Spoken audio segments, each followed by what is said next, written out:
Ketika kita diberi amanah tentang tugas, kemudian kewenangan kita, ya kita harus konsisten apa yang kita lakukan. Kita kan kerja-kerja di pengawas pemilu itu kerja yang apa istilahnya, di belakang itu tetap nggak lepas dari tekanan-tekanan. Kaitannya tentang arah kebijakan pelanggaran lebih banyak mengarah pada proses apa yang disebut mengafirmasi. Nah, kita sudah meluncing sigap lapor, yaitu sistem informasi penanganan pelanggaran dan pelaporan. Siapa yang melapor dan siapa terlapor itu tetap terlindungi dan terjaga dengan baik. Politisasi SARA.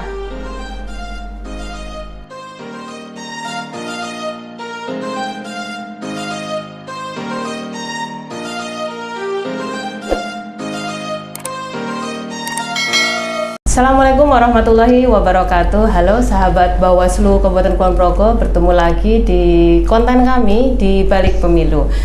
Hari ini hari Selasa. Nah, ini kita kedatangan tamu yang sangat-sangat spesial. Beliau adalah pimpinan Bawaslu RI, anggota Bawaslu RI periode 2022-2027. Langsung saja kita sambut Bapak Puadi SPD MM. Selamat pagi Pak Puadi. Selamat pagi, Maria. Sehat Pak? Alhamdulillah. Terima kasih. Ini kami sangat terhormat kedatangan Pak Puadi di kantor kami. Mungkin tidak banyak yang kita punya waktunya, sehingga memang kita harus mempersingkat beberapa pertanyaan, tapi tadi sudah banyak disampaikan oleh Pak Puadi terkait pesan-pesan untuk penyelenggara pemilu di tingkat kabupaten maupun di tingkat kecamatan. Jadi kebetulan Pak Puadi, kami ini sudah melakukan pembentukan Panwascam. Sudah ada 36 yang kemudian dilantik, dan mungkin di sini Pak Puadi juga bisa menyampaikan. Pak Puadi ini kan sebelumnya juga tidak ujuk-ujuk langsung di Bawaslu RI, Pak J. Sebelumnya di Panwas Kota Jakarta Barat. Oke, kemudian di Bawaslu Jakarta Pusat. Bawaslu Provinsi Jakarta. Artinya ada jenjang ya Pak, dari kota, kemudian provinsi, kemudian RI. Nah, ini masih istiqomah di Bawaslu. Kalau boleh tahu Pak Puadi, apa yang menarik dari seorang pengawas pemilu sehingga Pak Puadi masih istiqomah begitu Bapak? Ya, yang pertama kan saya kan sebelum di pengawas pemilu memang sempat sebagai seorang guru ya. Guru apa Pak? Guru PMP, PPKN ya, PPKN. Okay. Guru PPKN, saya mengajar, itu pun saya honor-honor saja di beberapa sekolah. Jadi di belakang MPR DPR itu ada SMA 24. Saya mengajar honor di situ. Ini kalau diceritakan nggak cukup waktu 2 jam ini.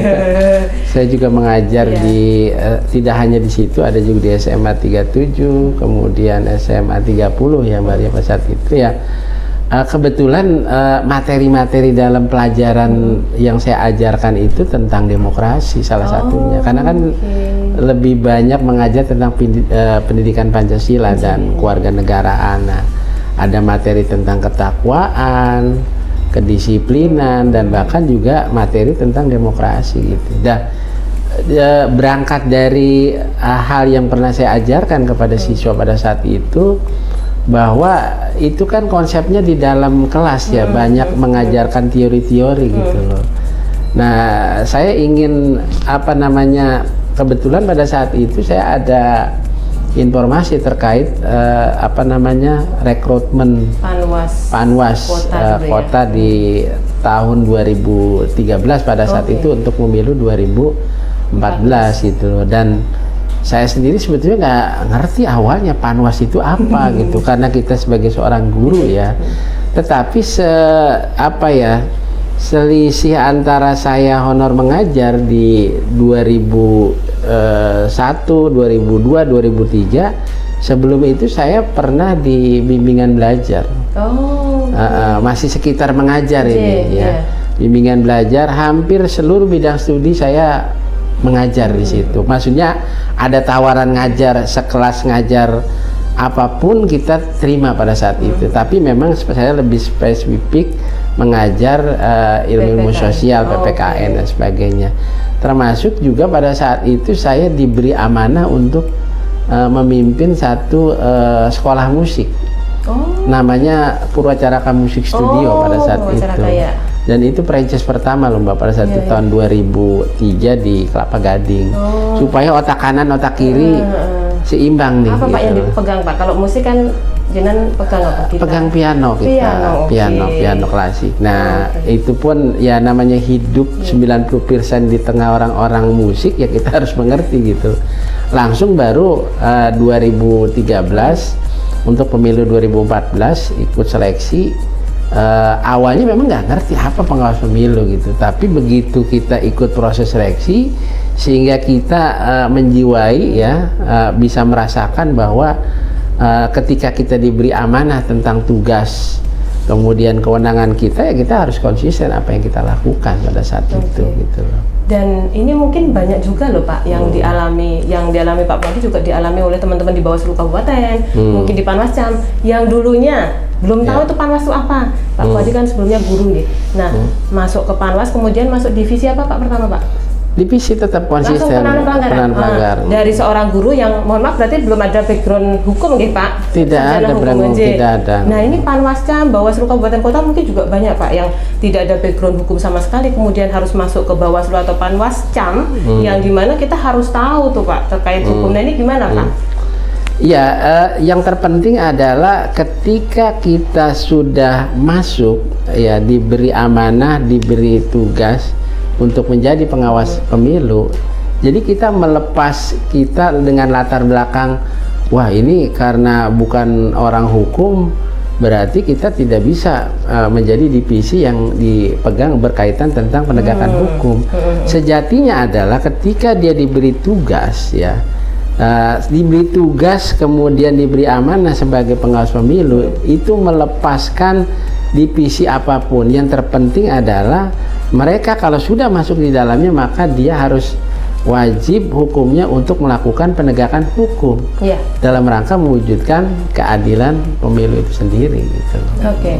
Kalau berbicara terkait sekarang nih Pak, pemilu 2024 ini kan sudah jalan ya tahapannya, yang serentak juga, yang nanti kemudian dilanjut oleh pilkada, begitu. Tantangannya mungkin tidak jauh berbeda, tapi mungkin lebih kompleks dibanding 2019. Nah, ini mungkin yang harus kita tanyakan, sebetulnya penyelenggara pemilu, terutama di pengawas pemilu itu apa sih Pak yang harus dimiliki oleh seorang pengawas pemilu sehingga bisa menghadapi tantangan-tantangan dari pemilu 2024 termasuk pilkada? Iya, saya kira ini modal ya, menjadi modal dasar pengawas pemilu itu tidak terlepas dari apa yang disebut prinsip-prinsip penyelenggaraan. Saya selalu bilang pada teman-teman bahwa kalau kita diberi amanah sesuai dengan levelnya, sesuai dengan jenjangnya sebagai pengawas kecamatan, kabupaten atau kota, provinsi, bahkan sekarang saya udah di Bawaslu RI, ketika dia diberi, dia mesti tahu. Misalkan kita merekrut di tingkat kecamatan, apa sih tugas dan kewenangan pengawas di tingkat kecamatan itu? Jangan sampai dia mau ingin menjadi pengawas di tingkat kecamatan, dia nggak tahu apa yang harus dilakukan. Kemudian itu yang pertama. Yang kedua ya, pengawas pemilu itu harus lebih pinter daripada orang yang diawasi. Jangan sampai dia mau mengawasi nggak ngerti apa yang dia harus, objek yang harus diawasinya. Ya untuk itu sebagai modalnya adalah ya dia harus tahu ya tugas kewenangannya, dia harus tahu regulasi yang mengatur di tiap-tiap tahapan tersebut.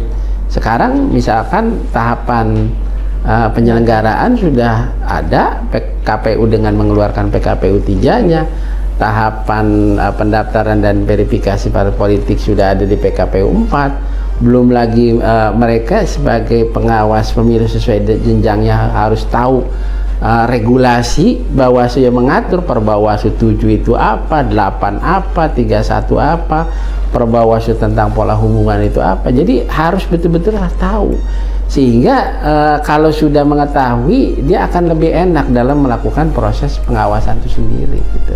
Oke. Kalau kemudian Pak Puadi, kalau kita berbicara terkait tadi, Pak Puadi kan sempat menyampaikan ya tadi di ruangan sebelah, divisi penanganan pelanggaran ini divisi yang seksi gitu ya Pak ya, divisi yang seksi, dan ini sebetulnya tidak mudah masuk di divisi ini karena tantangannya saya yakin pasti sangat berat begitu, dan bahasanya mungkin harus orang-orang yang berani. Berani ini artinya bukan asal berani ya Pak, tapi kita harus tahu dasarnya, regulasinya jelas, ngerti nggih Pak nggih. Nah, Kalau boleh tahu ini dari tahun 2013 Pak Puadi sudah di Divisi Penanganan Pelanggaran. Mungkin ada kasus yang mungkin Pak Puadi masih ingat, hal-hal yang mungkin sampai sekarang Pak Puadi masih belum lupakan. Masuk di Divisi Penanganan Pelanggaran mungkin ada intimidasi dari peserta pemilu atau apa, mungkin ada tidak Pak yang kemudian bisa di-sharing ke teman? Ya apa ya, pastinya kalau dibilang intimidasi, karena kan kerja-kerja di pengawas pemilu itu kerja yang apa istilahnya, di belakangnya itu tetap nggak lepas dari tekanan-tekanan. Iya, betul. Ya, baik tekanan peserta pemilu, kemudian masyarakat dan sebagainya. Saya bisa merasakan pada saat pilkada ya, pilkada di DKI yang itu tidak mudah gitu loh. Yang orang konon kalau udah bicara ngomongin politik identitas, belum ngomongin politik uang dan sebagainya, sehingga pada saat proses itu harus bisa menegakkan hukum dalam rangka mewujudkan keadilan, dan itu tidak mudah penekanannya gitu loh.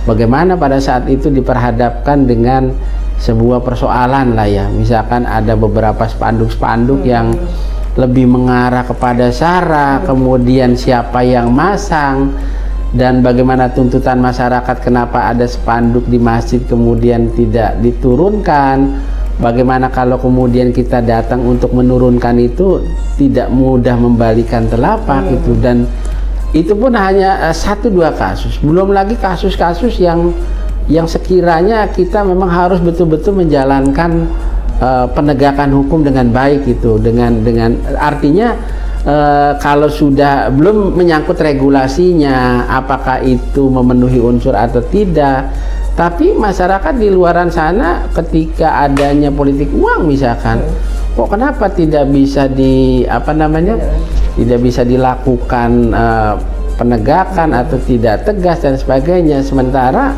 masyarakat juga di luar sana juga belum tahu bagaimana regulasi yang mengatur itu seperti apa misalkan. Atau cara satu contoh misalkan di Undang-Undang 10 tahun 2016 di ketentuan pasal 69 misalkan huruf H, huruf I, misalkan huruf C juga ada klausal tentang larangan kampanye di tempat ibadah dan pendidikan, yang di dalamnya tidak hanya alternatif tapi kumulatif gitu loh. Kadang begitu kita melihat ini ada kampanye, ada peserta misalnya atau pasangan calon ada yang kampanye di tempat pendidikan, kok didiamkan saja misalnya, padahal sebetulnya regulasi itu mengatur kampanye tempat ibadah dan pendidikan gitu. Nah, ini yang belum lagi menyangkut tentang junto pasal, dan kebetulan pada saat itu di DKI itu tidak ada pemilihan bupati dan wali kota, tetapi di situ ada ketentuan junto pasalnya itu tidak menyebutkan gubernur, hanya bupati dan wali kota saja, yang kemudian terjadi debatable ya, yang cukup keras sekali dengan teman-teman kepolisian kejaksaan pada saat itu, yang bagaimana kita harus bisa menuntut untuk melakukan penegakan hukum, tetapi juga regulasinya tidak mengatur secara tegas misalkan, yang kemudian ini menjadi bahan ke depan langkah-langkah apa yang harus bisa dilakukan gitu. Belum lagi nanti kita diperhadapkan dengan persoalan-persoalan bahwa untuk menentukan satu sikap bahwa ini memenuhi syarat formil dan material itu harus di pleno dulu gitu. Belum lagi di wilayah internal proses ini harus banyak perdebatan antara satu dengan yang lainnya untuk mendapatkan chemistry, itu juga tidak mudah. Dengan teman-teman di internal pengawas pemilu juga kita harus bisa berkoordinasi dengan teman-teman di kepolisian dan kejaksaan di Gakumdu. Saya tertarik dengan yang disampaikan Pak Puadi tadi, karena masyarakat ini kadang masih berpikirnya kan asumsi nggih Pak, tidak bermain regulasi, artinya misalnya mereka melihat ini sepertinya ini masuk nih politik uang, tapi kok Bawaslu-nya nggak bisa menindaklanjuti begitu ya kan. Banyak sekali kemudian kita alami ketika kita sosialisasi, ternyata kok masyarakat itu ada politik uang tapi tidak bisa ditindaklanjuti. Nah ini kan apakah kemudian sebagai seorang penyelenggara pemilu kita harus menyampaikan terkait regulasi-regulasinya yang dimana kita tahu di situ ada celah-celahnya. Kalau kita sampaikan, ini dilema juga Pak, kita sampaikan kepada masyarakat ataupun mungkin nanti peserta pemilu jadi tahu celah-celahnya, kita tidak sampaikan, masyarakat menganggap kita tidak bekerja begitu. Bagaimana Pak? Iya, maka dari itu kan kita ada kenapa nomenklatur pengawasan itu berubah menjadi pencegahan. Bagaimana langkah ke depannya, terutama dalam persiapan penyelenggaraan pemilihan umum serentak di 2024. Langkah pertama adalah ya kita memang harus melakukan proses apa yang disebut pencegahan. Gitu. Pencegahan itu eksekusinya bagaimana kita harus bisa mensosialisasikan regulasi, baik itu regulasi internal yang ada di Bawaslu, apa sih sebenarnya Perbawaslu 7 tentang temuan laporan, masyarakat harus tahu. Kemudian Perbawaslu 8 tentang pelanggaran administrasi, masyarakat harus tahu. Perbawaslu 31 peserta pemilu juga misalnya, apalagi sekarang kita sudah meluncing sigap lapor, yaitu sistem informasi penanganan pelanggaran dan pelaporan. Ini sistem ini salah satu langkah strategis Bawaslu untuk meningkatkan mutu layanan dalam rangka menghadapi pemilu serentak di 2024 gitu. Jadi gini, segala kecurangan, segala apapun yang berkaitan dengan pelanggaran, masyarakat, peserta pemilu, pemantau boleh melaporkan tanpa harus datang ke Bawaslu. Semuanya sudah teraplikasi, ada fitur-fitur yang mengatur di dalamnya. Gitu. Jadi intinya gini, tetap push dilakukan proses pencegahan dulu. Pencegahan yang di dalamnya ada eksekusi bagaimana Bawaslu harus melakukan proses sosialisasi. Sosialisasi regulasi ini harus bisa tersosialisasi sehingga kalau kita sudah mensosialisasikan kepada peserta pemilu, masyarakat, pemantau, ini loh aturan yang boleh, ini loh aturan yang tidak boleh. Apalagi bagaimana pada posisi tahapan kampanye misalkan belum ada, apa yang harus dilakukan? Maka proses itu tetap ya dengan melakukan proses pencegahan, himbauan dan sebagainya, dan juga kebetulan kan ke depan kaitannya tentang arah kebijakan pelanggaran lebih banyak mengarah kepada proses apa yang disebut mengafirmasi ya. Mengafirmasi bahwa ultimum remedium itu penegakan dalam hal ke arah tingkat yang lebih tinggi, misalkan ke pidana, itu adalah alternatif terakhir. Bagaimana untuk mewujudkan proses mekanisme pelanggaran ini lebih mengarah kepada satu proses apa yang disebut untuk bisa mewujudkan di ujungnya mewujudkan satu keadilan pemilu gitu. Oke, terakhir Pak Puadi, ini tadi menyambung terkait sigap lapor masyarakat yang bertanya. Masyarakat itu kan kadang takut Pak untuk melaporkan karena tidak adanya jaminan perlindungan, keamanan lah begitu terhadap pelapor. Nah ini bagaimana Pak tanggapan dari Bawaslu? Ya kita juga sebetulnya istilahnya ya, kita kan dalam proses juga mau kerjasama dengan lembaga perlindungan saksi ya. Karena memang ini masih on proses ya. Kemudian yang kedua, kalau masalah perlindungan siapa yang melapor kaitannya dengan sigap lapor. Sigap lapor ini kan begini, selain informasi kaitan dengan pelanggaran, yang kedua informasi dan proses hasil ini kan harus bisa diakses, yang tadinya manual kemudian berubah menjadi layanan yang sifatnya berbasis elektronik ya. Atau juga selain itu juga karena memang proses hasil ini misalkan gini, teman-teman yang dari Jogja ya itu bisa mengakses teman-teman yang ada di Aceh misalkan dengan hasil mereka mengetahui. Tetapi juga kalau dalam hal siapa yang melapor ya terhadap satu kasus atau terhadap satu peristiwa itu tidak dimunculkan gitu. Yang tahu bahwa ada mekanisme hasil penanganan pelanggaran yang dilakukan oleh di wilayah Jogja misalkan kemudian diketahui di Aceh, artinya memang secara pelaporan siapa yang melaporkan itu tetap tidak dipublis di fitur-fitur yang ada di sigap lapor tersebut gitu loh. Oh gitu, aman namanya tidak dimunculkan gitu ya, Pak? Tidak dimunculkan gitu loh. Okay. Tetapi mekanisme bagaimana sih yang melaporkan itu sudah sampai mana pergerakannya itu juga tetap dimunculkan, hanya saja memang siapa yang melapor dan siapa terlapor itu tetap terlindungi dan terjaga dengan baik. Oke.